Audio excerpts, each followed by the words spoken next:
الذي أرسله بالحق بشيرا ونذيرا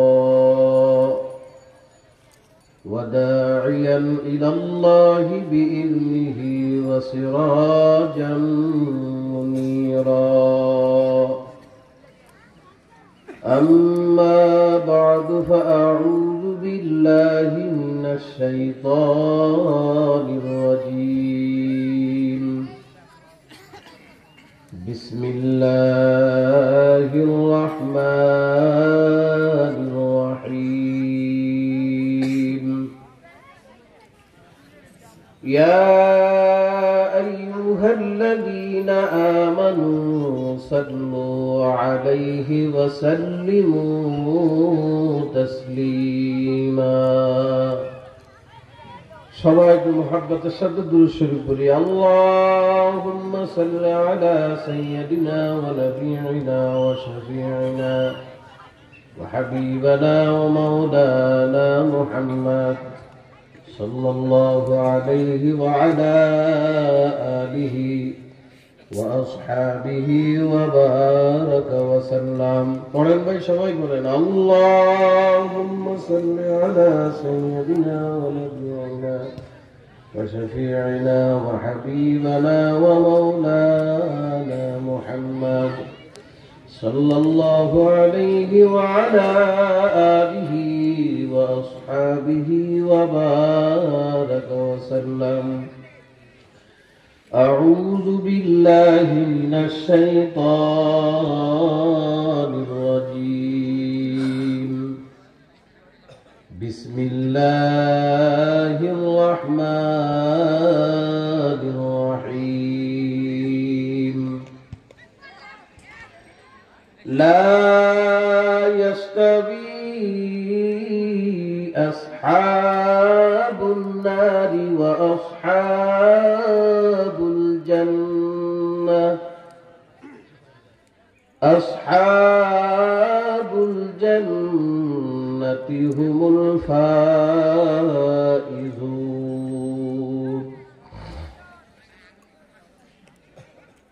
صدق الله العلي العظيم وصدق رسوله النبي الكريم ونحن على ذلك لمن الشاهدين والشاكرين.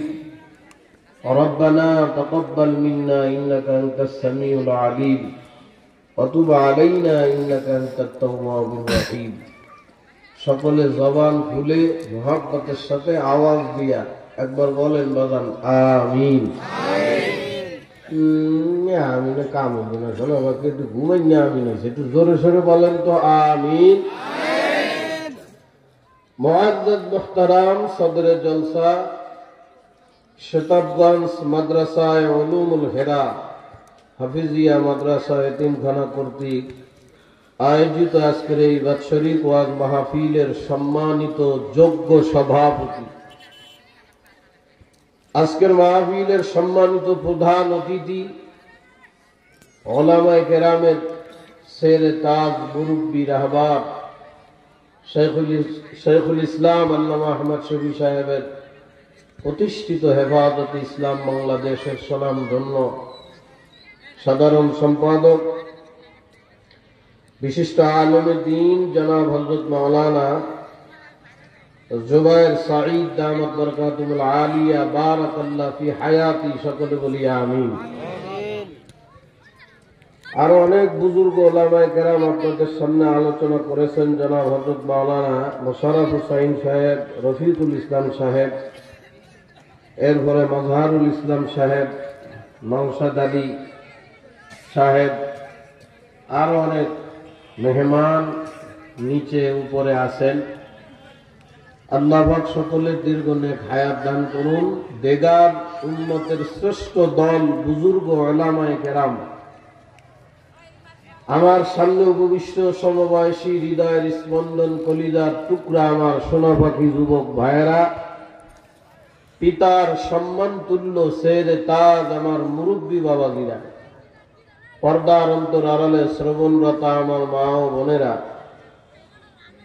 আল্লাহ পাক রব্বুল আলামিনের দরবারে শুকরিয়া আদায় করি যে আল্লাহ পাক আপনাকে আমাকে দয়া করে মায়া করে ভালোবেসে অত্যন্ত ঠান্ডা কুয়াশা দিয়ে ঘেরা, শীতের ভিতরে ভয়ঙ্কর একটা সময়।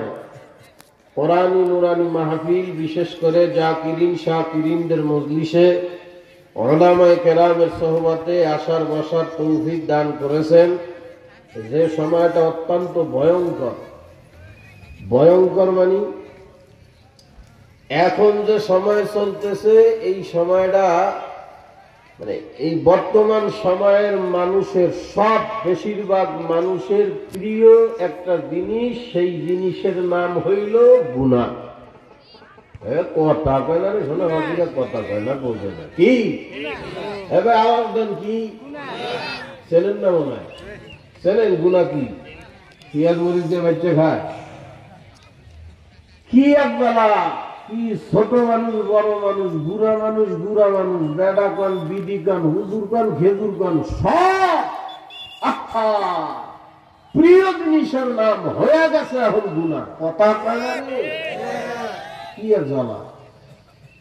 এই জামানায়ও যদি কোনো মানুষ চায় যে আমি গুনাহ করব না, কেউ যদি চায় আমি গুনাহ করব, তবে আপনারা কি মুখ চেয়ারম্যানকে তারা বেঁচে থুয়েছেন নিয়ে পাগল আনছেন কে? আমার লোক একটু পাগলামি করতেই হবে। পাগলামি মানে আমার কথা একটু সারা দিবেন, নাহলে আমি উৎসাহ পাবো না।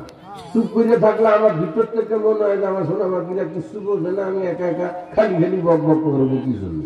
আমার কথার জবাব দিলে আমি উৎসাহ পাবো যে আমার বাগানটা কথা বুঝতে আছে। একটু জবাব দিতে পারবেন না ইনশাআল্লাহ?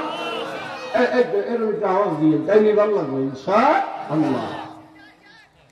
এই জামানায় যদি কোনো মানুষ চায় যে আমি গুনাহ করব না, কিন্তু উপায় নাই, কি জামানা আইছে রে, না চাইলেও গুনাহ হয়ে যায়। হ্যাঁ হ্যাঁ, সবচেয়ে বড় ভয়ঙ্কর বিষয় হলো যেটা, এই জামানার অধিকাংশ মানুষ এখন গুনারে গুনাই মনে করে না। কথা বলে না, গুনারে কি মনে করে না, হাসতে হাসতে গুনাহ করতেছে। আমি যে গুনাহ করতেছি এটা যে গুনাহ, এইটাই মনে করে না এখন অধিকাংশ মানুষ। অথচ আল্লাহ বড় আদর করে বানাইছে, শখ করে বানাইছে। আমি আমার মাওলার বড় আদরের বান্দা বান্দি, শতাব্দীর কলিজার টুকরা বাবারা, বড় মায়ার বান্দা বান্দি আমার মাওলায় আপনারা আমার বানাইছে। এজন্য আল্লাহ পাক রব্বুল আলামিন কোরআনে কারীমের মধ্যে জানায়, আমি আপনাদের সামনে যে আয়াতে কারীমা তেলাওয়াত করেছি, আল্লাহ পাক দুইটা শ্রেণীর ব্যাপারে জানায়। আল্লাহ বলেন, এ শতাব্দীর মানুষ, তোমাদের নজরে যেমন সবাই সমান না, আমি মাওলার নজরেও সবাই সমান। কথা কয় না, সবাই সমান নাকি? এলাকার সব মানুষের নজরে সবাই সমান? আপনাদের শতাব্দীর এলাকার একটা ছেলে সিঙ্গাপুর গেছে, বিরাট ইঞ্জিনিয়ার হয়ে আছে, সার্টিফিকেটে মারাত্মক ধার, সরকারি বেকায়দা হয়ে গেছে। ওরে আল্লাহ, এত বড় সার্টিফিকেট আল্লাহ দেশে কোয়ানে বসাবো, দিশে পাচ্ছে না, মানে এত বড় ধারালো সার্টিফিকেট আনছে। এই ইঞ্জিনিয়ার আর আপনাকে শতাব্দীর এলাকার আর এক ছেলে বকলম মূর্খ, কিচ্ছু জানে না, এবিসিডি কারে কয় খায় না, মাথায় দেয়, বুঝেই না। এই ইঞ্জিনিয়ার এই মূর্খ এক হইতে পারে? কথা কয়ে পারে? আপনাদের মাদ্রাসার মোহতামিম সাহেব বড় একজন বুজুর্গ এবং বড় একজন আলেম, উনি আর আপনাদের এলাকার আরেকজন লোক আলিফ পাতা কারে কয় দু চুপ দিয়ে জীবনে দেহেই নাই, খায় না, মাথায় দেয়, বুঝেই না। এই হুজুর আর এই লোক এক হইতে পারে? আল্লাহ কয়, তোমাদের নজরে যেমন সবাই সমান না, আমি মাওলার নজরেও সবাই সমান। আল্লাহ বলে, লা ইয়াসতাবি আসহাবুন নারি ওয়া আসহাবুল জান্নাহ। হে আমার আদরের বান্দা বান্দীরা, যেই ব্যক্তি জাহান্নামী আর যে জান্নাতি, সে কোনদিন এক হইতে পারে না। আল্লাহ কয়, আমার বান্দা বান্দীরে, যে জান্নাতি আর যে জাহান্নামী, সে কোনদিন এক হইতে পারে না। এ শতাব্দীর কলিজার টুকরা বাবারা, হে পর্দালের মা বোনেরা,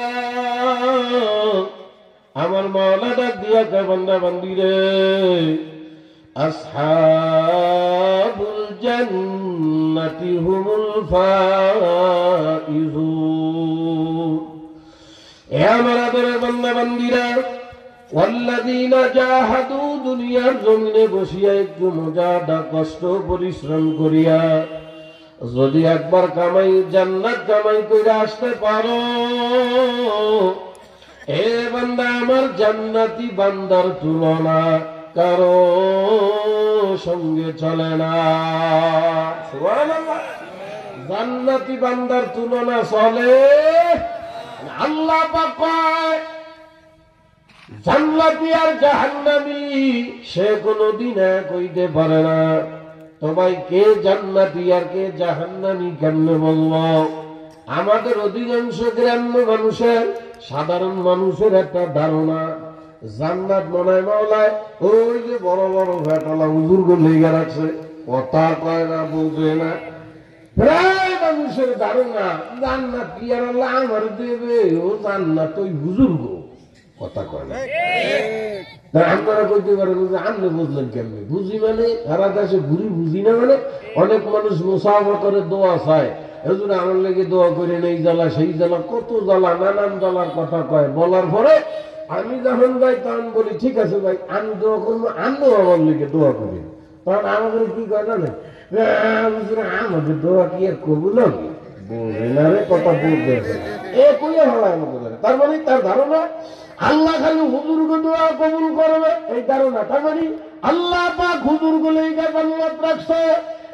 সেটা বন্ধের করে যায় টুকরা বাবারা, আমার মাওলায় নির্দিষ্ট কোন আলেমের জন্য মাওলা জান্নাত বানায় নাই, কোন নেতার জন্য বানায় নাই, কোন শিক্ষিত অশিক্ষিতর জন্য আমার মাওলা জান্নাত নির্দিষ্ট বানায় নাই। আমার মাওলা জান্নাত বানায় রাখছে দুই গুণে গুণান্বিত যারা হবে তাদের জন্য। কি দুই গুণ? আমার মাওলা ডাক দিয়া কয় ইন্নাল্লাযীনা আমানু ওয়া আমিলুস সালিহাত কানাত লাহুম জান্নাতুল ফিরদাউসি নুজুলা। আমার আদরের বান্দা বান্দীরা, আমি মাওলা জান্নাত বানায় রাখছি দুই গুণে গুণান্বিত হইয়া যারা আসতে পারবা। কি দুই গুণ? মাওলা কয় এক নম্বরে ঈমান, দুই নম্বরে নেক আমল। এক নম্বরে কি? বলেন বলেন বলেন বলেন। এক নম্বরে কি? ঈমান।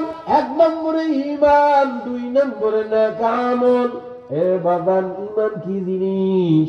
বাবারে, জন্মের পরের থেকে ঈমানের আওয়াজ শুনতে শুনতে, জন্মের পরের থেকে বাবারে ঈমানের কথা শুনতে শুনতে আমাদের কাছে ঈমান এখন বড় সস্তা হয়ে গেছে। আমাদের অনেকের কাছে এখন ঈমানের দাম নাই রে। এ বাবা, ঈমানের দাম গোটা দুনিয়ার চাইতেও বেশি। বাবার একজন মানুষের কাছে তামাম দুনিয়ার সম্পদের চাইতে তার জানের মায়া বেশি। কিন্তু বাবা রে, এমনকি আপনার আমার জানের চাইতেও ঈমানের দাম বেশি। কথা কয় না, কথা কয় না। জানের চাইতে কিসের দাম বেশি? কোন কোন? ঈমানের দাম বেশি। আর আমাদের কাছে এখন ঈমানের গরজও নাই, মায়াও নাই। এ বাবার, আজ থেকে 30-40 বছর আগে মুরব্বীদের কাছে শুনতাম, মুরব্বীরা বলতো এমন একটা সময় আসবে যে সময় মানুষ সকালে বেঈমান হইয়া আবার বিকাল বেলা বেঈমানদার হবে, বিকালে বেঈমান হবে আবার সকাল বেলা বেঈমান হয়ে যাবে। কিন্তু কি এক জামানা এসে গেলেন রে, এই জামানার মানুষ এখন মিনিটে মিনিটে ইমানদার হয়, মিনিটে মিনিটে বেঈমান হয়। কথা কয় না, কথা কয় না। সকালে মিনিটে মিনিটে ইমান হারায়, মিনিটে মিনিটে ইমান আনে। কিন্তু দুঃখ, বর্তমান সমাজ আপনাদের সেটাইগঞ্জ এলাকার মধ্যে যদি বাড়ি সালাম দেন, ওই চিরনি দিয়া যদি সালাম, তো দেখবেন অধিকাংশ মানুষ নিজের ইমানদার মনে করে। পৈতৃক সূত্রে মানে দেখবেন একজন মানুষকে আপনি জিজ্ঞাসা করবেন, ও ভাই আপনি কি ইমানদার? দেখবেন বুক ফুলাইয়া কইবে হ্যাঁ, হ্যাঁ অবশ্যই আমি ইমানদার। না আপনি যদি তারা এখন জিজ্ঞাসা করেন আপনি যে ইমানদার আপনি বুঝলেন কেমনে? দেখবেন ইমানের পরিচয় কি দেয়, বলবে আমার দাদা একজন পাক্কা ইমানদার ছিল, তার ঘরে আমার বাপ হয়েছে, সেও ইমানদার, আমার বাপের ঘরে আমি হয়েছি, আমিও ইমানদার। কথা কয় না? কিন্তু সেটাগঞ্জের কইলা টুকরা বাবারা, মা বোনেরা, দাদার ঘরে বাপ, বাপের ঘরে আমি, এই সূত্রের জমির মালিক হওয়া যায় সোনা পাখিরা, সম্পদের মালিক হওয়া যায়। বাবারে আল্লাহ ঘরের জন্ম হওয়ার কারণে, বাপের সন্তান হওয়ার কারণে কিন্তু ইমানদার হওয়া যায় না। ইমানদারিত্ব নিজের অর্জন করতে হয়, নিজের ইমান অর্জন করতে হয়। দেখেন না তসলিমা নাসরিন মুসলমানের ঘরে জন্ম হয়েছে, এখন নাম করা নাস্তিক রে বাবা। ওর কাছে খালি ইসলামই ভালো না, বাকি ধর্ম ভালো লাগে। বাংলাদেশের এমন বহু নাস্তিক আছে, বাবার নাম সুন্দর মুসলমান, মুফাসসির ইসলাম, কত সুন্দর নাম, কিন্তু নাম করা নাস্তিক। বাবারে মুসলমানের ঘরে জন্ম হইলেই সে মুসলমান হয় না। মুসলমানি বুয়াদ করে দন্নে হাদান নানে খুদ বজস্তে খাজাদাদা। বাবারে ইমানদারি নিজের অর্জন করিয়া তারপরে মাওলার দরবারে যাওয়া লাগবে। আমরা বর্তমান দুনিয়ার মানুষ বেশিরভাগ ইমানদার, তালে তালে তালে তালে ইমানদার। আমি মুসলমানের ঘরে ইমানদারের ঘরে জন্ম হয়েছি, এই জন্য আমি ইমানদার। অনেকে দেখবেন চার দোকানে বইসা এমন লম্বা মিক্সারও কিন্তু দেয়, কথা কয় কি দেয় দেখবেন অনেকে কয় তোর হুজুর্গ কথা আমরা মসজিদে না গেলে কি ইমান ঠিক আছে। মানুষ এই কথা কয়, কলিজার টুকরা বাবা রে, 11টা বাজে গেছে বাবা, এত রাত পর্যন্ত মাহফিল করার অভ্যাস আমার নাই। পাগল আসি আপনাদের পাও দুইটা ধরে বাঁধা, সংক্ষেপ দুইটা কথা বইলা চইলা যাব। আমার বাপ দাদার কোনো কথা আপনাদেরকে আমি শুনাইতে আসি নাই। কলিজার টুকরা আমার যুবকেরা রে, পাগলামি করিয়া দুনিয়ার হায়াত নষ্ট করিও না রে ভাই। তোমার আমার মালা বড় আদর করে বানাইছে, খবরদার পাগলামি করিও না ভাই। ও ভাই আজকে বোঝো আর কালকে বোঝো, আমার মাওলার কাছে কিন্তু ধরা খাওয়াই লাগবে। ও ভাই তুমি আমি রাজি থাকি আর না থাকি, মাওলার কাছে কিন্তু যাওয়াই লাগবে। হে আল্লাহর বান্দারা, পর্দার মা বোনেরা, হাত ধরি পায়া ধরি ভাগ, যাওয়াই লাগবে আমার মাওলার দরবারে। তবে বুঝিয়া শুনিয়া মাওলার দরবারে যাও। বাবারা দুনিয়ার নিয়ম, যে কোনো জিনিসের দাবি করলেই হয় না, তার পিছনে বড় দলিল লাগে, প্রমাণ লাগে। কথা কয় না? আপনাদের মাদ্রাসার পাশে 5 কাঠা বা 5 শতক জমি আছে, কেউ যদি দাবি করে এই জমির মালিক আমি, অরিজিনাল মালিক যে সে আইসে যদি তারে ধরে, আমার জমি তুই নিজের মালিক কেন বলো, ঘাড়মি করে, মারামারি বাদে এলাকার মুরব্বীরা আইসে মীমাংসা করে, কি ব্যাপার ওর জমি তোমার নিজের কও কেন? ও কত কিছু জানি না, জমি এটা আমার, আমার কইছি তো কইছি আমার। এরকম তেরা আছে না, কথা কয় না কেন? এরকম তেরা ফটো আছে না? তারপর তোমার জমি তো বুঝলাম, তো দলিল কি? দলিল টলিল কিছু আছে? না দলিল টলিল কিছু নেই, আমি অত বুঝি না, জমি আমার। তার মানে কেউ যদি ঠুয়ে ঠা কোনো কিছুর দাবি করে, দলিল না থাকলে দাম নাই। এ বাবা রে, সেতাবগঞ্জের আমার কলিজার টুকরা বাবারা, নিজেরে নিজে ইমানদার দাবি করে, জীবনেও কোনদিন আপনার যে ইমান দাবি করার পিছনে কোন দলিল আছে কিনা খোঁজেন নাই। আল্লাহ পাক রব্বুল আলামিন ডাক দিয়া কয়, আমার বান্দারা আমি মাওলায় জানি অতি সত্বর এমন একটা সময় তোমাদের মধ্যে আসবে, অধিকাংশ মানুষ চলবে ফেরবে, আসলে সে বেঈমান, কিন্তু নিজের ইমানদার মনে কইরা চলবে। কথা কয় না? আল্লাহ কয় আমি জানি বান্দা বান্দিরা, এমন একটা সময় আসবে যে সময় তোমরা নিজেদেরকে ইমানদার দাবি করবা, আসলে তোমাদের ভিতরে ইমানের সিটা ফোটাও নাই। আমরা নিজের ইমানদার দাবি করি রে বাবা, কোনদিন এক জায়গায় বসে একবার চিন্তাও করলাম না, একবার ভাবলাম না আমি যে নিজের ইমানদার দাবি করি, আমার মাওলার ইমানের খাতার লিস্টির মধ্যে আমার নাম আছে কিনা। জীবনে কোনোদিনও চিন্তাও করি নাই, কোনোদিন ভাবিও নাই। এই জন্য আমার মাওলা ডাক দিয়া আমার ইমানদার বান্দা বান্দিরা, শুধু দাবি করলে হবে না, আমি মাওলায় তোমাদেরকে জানাইয়া দেই, যেই বান্দা বান্দির ভিতরে 5টা গুণ আসবে। জোরে বলেন কয়টা? এই জোরে কন কয়টা? কয়টা কয়টা? হাত উঁচু করে কন কয়টা কয়টা? হ্যাঁ, এটা আপনাদেরকে দিয়ে কেন বলাই? ও ভাই, মরার আগ পর্যন্ত জিনিসটা মনের মধ্যে রাখেন। আল্লাহ পাক রব্বুল আলামিন ডাক দিয়া কয়, আমার যেই বান্দার ভিতরে এই 5 গুণ থাকবে, এই 5 গুণওয়ালা কোন বান্দা যদি জীবনেও কোনোদিন নিজের ইমানদার দাবি না করে, কেউ যদি তারা কোনোদিন ইমানদার নাও বলে, আল্লাহ পাক কয় তার ভিতরে এই 5 গুণ থাকবে। আল্লাহ নিজেই বলে, ও বান্দা বান্দিরা, যা আমি তোর ইমানের সার্টিফিকেট আমি মাওলা নিজে দিয়া দিলাম। উলাইকা হুমুল মুমিনুনা হাক্কা। আল্লাহ কয় তোর মধ্যে এই 5 গুণ আছে, তো যা বান্দা বান্দি আমি তোর নিজে ইমানের সার্টিফিকেট দিয়া দিলাম। গুণ কয়টা? কয়টা কয়টা কয়টা? নাম্বার 1, আল্লাহ পাক সূরা আনফালের শুরুতে ইমানদারের 5টা গুণ বর্ণনা করে। 1 নম্বর আমার মাওলা নিজেই ডাক দিয়া কয়, ইন্নাল মুমিনুনা আল্লাযীনা ইযা যুকিরাল্লাহু ওয়াজিলাত কুলুবুহুম। এ যারা ইমানদার হবে তাদের 1 নম্বর গুণ হবে, যখন তারা জিকির করতে করতে করতে করতে তাদের কলবের বাবারে ওয়াজদওয়ালা কলব বানাইয়া ভালাইবে।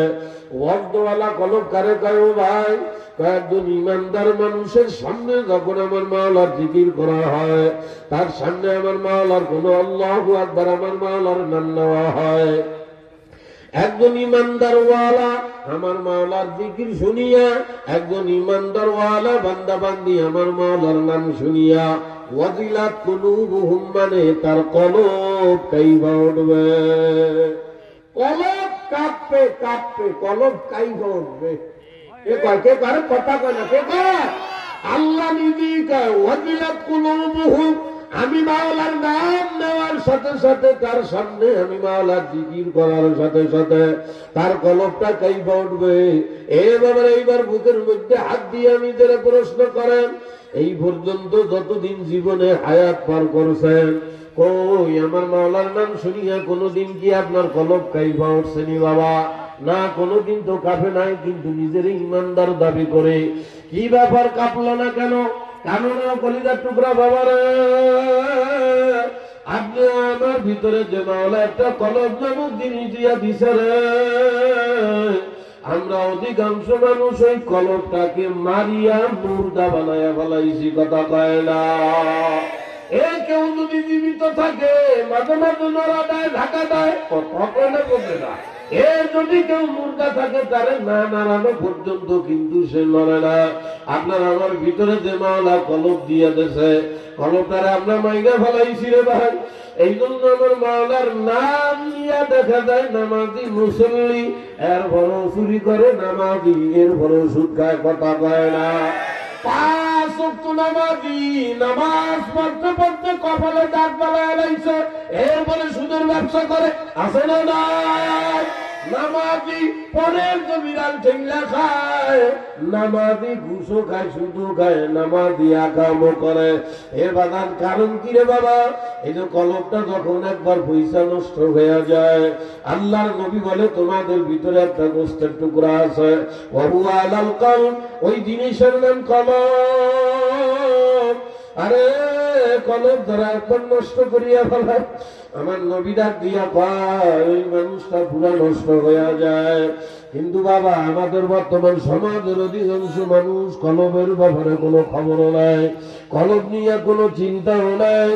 আমার মাওলা এত দামি একখান জিনিস আমার শরীরের ভিতর দিয়ে দিল রে বাবার, অধিকাংশ মানুষ এই কলব নিয়ে কোনো চিন্তা করে না, চিন্তা করে না, করে না। হায় হায় হায়, দামি জিনিস রে, শাশুড়া বলাইছে।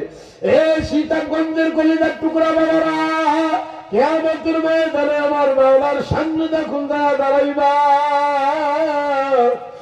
এ কলিজার টুকরা বাবারা, এ যুবকেরা, পর্দার মা বোনেরা, আমার মাওলার সামনে কিয়ামতের ময়দানে যখন আপনি আমি দাঁড়াইব, আল্লাহ পাক রব্বুল আলামিন জিজ্ঞেস করবে বান্দা বান্দীরা, দুনিয়া থেকে আমার দেওয়া হায়াত, ডায়মন্ডের মতো দামি হায়াত, এই হায়াত দিয়া কি কামাই করি আমি মাওলার দরবারে আসছ?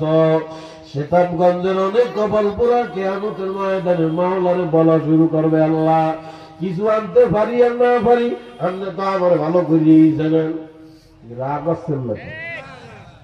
শতাবগঞ্জের মানুষে আল্লাহরে করবে, আল্লাহ আল্লাহ আমার ছেলেন না, আল্লাহ করবে কেটা করবে? আরে খোদা কি কর, শতাবগঞ্জ এলাকার মধ্যে আমার থেকে বড় বিল্ডিং আর কেউ নাই, বোঝেন আরো বোঝেন। এ আল্লাহ সামনেই কইয়ে বলবে, আল্লাহ বাকরে কইবে, মাবুদ গো, শতাবগঞ্জের ভিতরে ব্যাংকে আমার চাইতে বেশি টাকা অন্য কারণে মাওলা, শতাবগঞ্জের ভিতরে আমার 5টা পোলারাই গেছি, এক একটা মারাত্মক মস্তান, ওদের নাম শূন্য মানুষ ভয়তে বর্ষা করে দেয়, কথা কয় না। এত বড় বড় টাকরা মস্তান পোলা ধুয়ে গেছি, এ শতাবগঞ্জের কলিজার টুকরা বাবারা, ওই দিন আমার মাওলা ডাক দিয়া বলবে, কপাল পোড়ারা, ইয়াউমা লা ইয়ানফাউ মালু ওয়ালা বানুন, আজকে কিয়ামতের ময়দানে আমি মাওলা পাকের দরবারে তোর বাড়ি, তোর গাড়ি, তোর বিল্ডিং, তোর টাকা, তোর পয়সা, এমনকি তোর ছেলে সন্তান, আমি মাওলার দরবারে কোনো কাজ হবে না। এ শতাবগঞ্জের কলিজার টুকরা বাবারা, হাতও দড়ি পায় দড়ি ভাই, আপনার আমার মাওলায় বড় আদর্শ করে বানাইছে জাহান্নামে যাওয়ার জন্য। বাবারা, বর্তমান দুনিয়ার মানুষ হাটে চলে, আরে একবারও চিন্তাও করে না, ভাবনাও করে না, আমার মাওলার দেওয়া এত দামি হায়াত আমি কেমনে কেমনে নষ্ট করিয়া ফেলাইতেছি। যদি আমার মাওলার হাতে একবার ধরা খাইয়া যায়, কিয়ামতের ময়দানে আমার কপালে কি হবে? জান্নাত হবে না জাহান্নাম হবে? একবারও চিন্তা করে না। ওরে তার মাওলা রে, কোরআনের মধ্যে আমার মাওলা জায়গায় জায়গায়, বাঁকে বাঁকে, ফাঁকে ফাঁকে, টিয়া ময়না পাখির মতো আপনারা আমারে বুঝায়, যাতে আপনি আমি কিয়ামতের ময়দানে মাওলার সামনে বিপদে পইরা না হয়। আমার মাওলা ডাক দিয়া কয়, আদরের বান্দা বান্দিরা, অনেক শখের বান্দা বান্দি তোরা, তোরা চাও আর না চাও আমি মাওলার দরবারে কিন্তু আসা লাগবে। আল্লাহ পাক ডাক দিয়া কয়, আইনা মা তাকুনু, এ বান্দা 10 তলায় থাকো আর গাছতলায় থাকো, এ বান্দা ভ্যানওয়ালা হওয়ার বিমানের পাইলট হও, আল্লাহ কয় আইনা মা তাকুনু, যে যেখানেই থাকো না কেন, মাওলা কয় ইয়াতি বিকুমুল্লাহু জামিআ, মনে রাখবা কিয়ামতের ময়দানে তোমাদের সবাইকে আমি মাওলা আমার সামনে হাজির করব। কার সামনে? কার সামনে দাঁড়াইতে হবে? আল্লাহ পাকের সামনে দাঁড়ানো লাগবে। ওরে দরদের মাওলা রে, কত সুন্দর করিয়া মাওলা কোরআনের মধ্যে বুঝায় রে। এ শতাবগঞ্জের বাবারা, পর্দার মা বোনেরা, বুঝিয়া শুনিয়া মাওলার দরবারে যাইও আমার কলিজার টুকরা বাবারা। ওবাদান, এই জন্য আমার মাওলা অগ্রিম সাবধান করে গাইয়া, আইয়ুহাল্লাযীনা আমানুত্তাকুল্লাহ, হে আমার ইমানদার বান্দা বান্দিরা, আমি মাওলার ভয় ঢুকা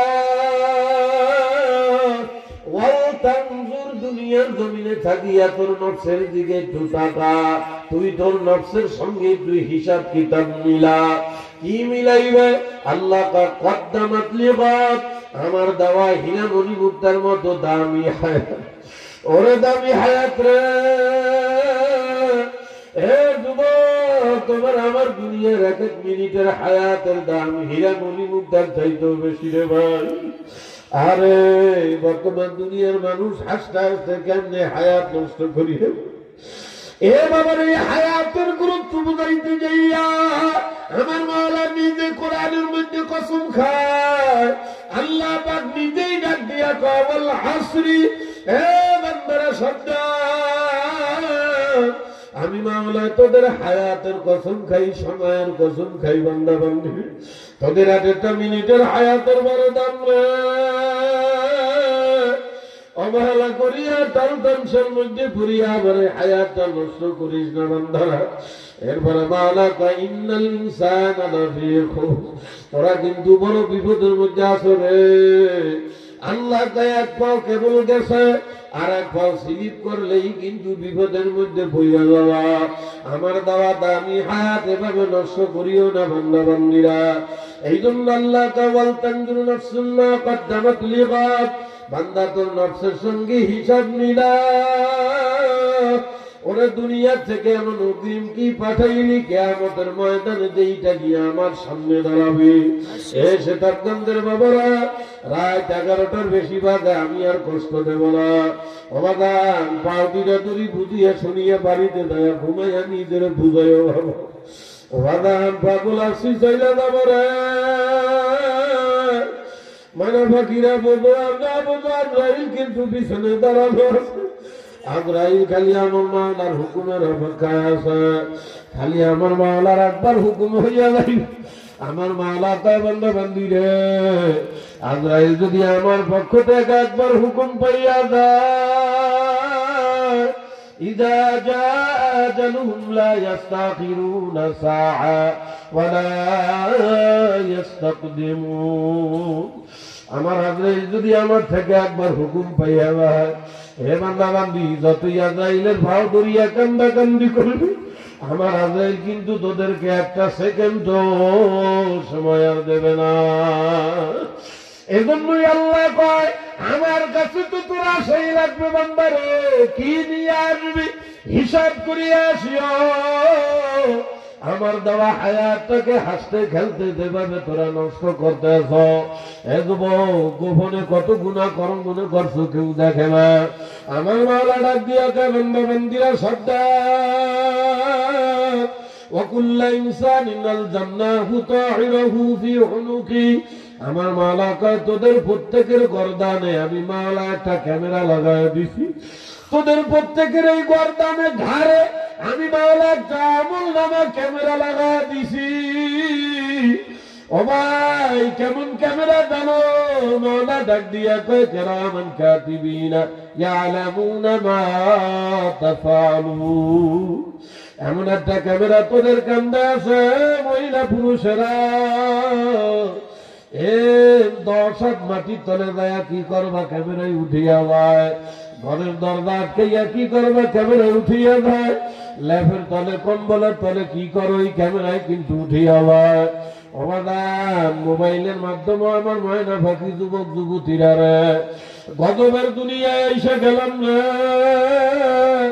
এই ইন্টারনেট মোবাইল আবিষ্কার হয়েছে মানুষের উপকার লাইগা। আরে আমার সোনা ময়না পাখি যুবক যুবতীরা ধ্বংস ফুলের মতো চরিত্র এক একটা ছেলে ফেলে এখন জানোয়ারের চাইতেও নিকৃষ্ট হয়ে গেছে। চরিত্র বলতে এখন মানুষের মধ্যে নাই, কথা কয় না, শেষ মোবাইল মোবাইল সবাই হাতে যাইয়া। এখন ভাইয়ার ফোলা হায়া লজ্জা বলতে দুনিয়ায় আমি কিছুই নাই, কথা কয় না নাই। লজ্জা শরম কয়দিন পরে এমন হবে যে লজ্জা কারে কয় ওর শোনার জন্য বই ভরা লাগবে। কথা শোনার কথা কথা রাগ শুনবি এ কলিজার টুকরা বাবারা। আজকাল বর্তমান দুনিয়া আমার সোনা ময়না পাখি যুবতীদের কি অবস্থা রে, এমন বেহায়া হয়ে গেছে বাবারা। আপনাদের এই আশপাশে দাড়ি ফাঁকা আলা মুরব্বী আছে, জিজ্ঞাসা কইরা দেখো বাদাম। আজ থেকে 15 বেশি দূর যাবো না, 15-20 বছর আগে আপনাদের এই শেতাবগঞ্জে মেয়েদের হায়া লজ্জা কেমন ছিল, এখন মেয়েদের লজ্জা শরম কেমন। 15 বছর আগেও কোন বাপ তার মেয়ের যদি ডাক দিয়া বলছে মা গো এদিকে আসো, জি আব্বা বলেন, ও মা মানসিক ভাবে প্রস্তুতি নাও। মাইয়া মনে করছে না জানি কি না কি বলবে, বাপে ডাক দিয়া কয় বাবারে অমুক পাড়ার সলিমুদ্দির সঙ্গে তোমার বিবাহ ঠিক করছি, আগামী শুক্রবার বিয়া। মাইয়া বাপের মুখ দিয়া নিজের বিয়ার কথা শুনলে লজ্জা লাল। আরে কথা কয়লে রে বলবে কি মিথ্যা কথা করছি? ওই যে মুরব্বীরা মাথা দুলেছে আর বাস্তব বাপের মুখ দিয়ে বিয়ের কথা শুননা মাইয়া দোষ আব্বা কি কয় বিয়ের কথা সরস্বতী আব্বা আব্বা আমার কেমনে কইল লজ্জায় ঘরে গেছে এমন শুনছি।